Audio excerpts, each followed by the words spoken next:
اللہ کے نام سے شروع جو بڑا مہربان اور نہایت رحم فرمانے والا۔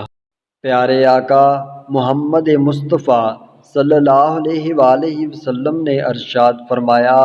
اللہ پاک علم کو بندوں کے سینوں سے کھینچ کر نہ اٹھائے گا بلکہ علماء کی وفات سے اٹھائے گا، حتیٰ کہ جب کوئی عالم نہ رہے گا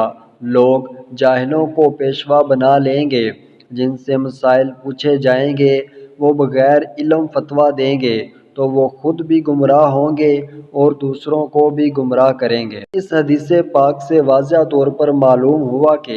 ایک وقت ایسا آئے گا جب دنیا سے علم اٹھا لیا جائے گا، اور اس کا اٹھایا جانا ایسے نہ ہوگا کہ علم بھول جائے گا یا سینوں سے کھینچ لیا جائے گا، بلکہ علم کا اٹھایا جانا علماء کرام کے دنیا سے انتقال کر جانے سے ہوگا۔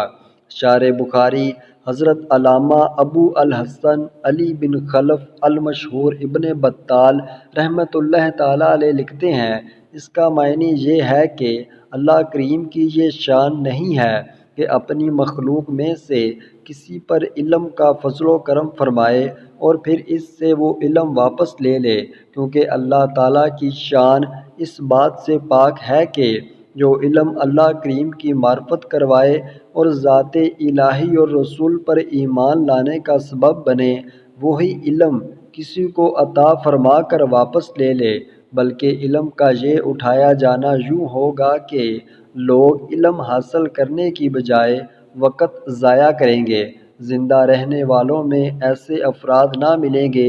جو وفات یافتہ اہل علم کے جانشین بن سکیں۔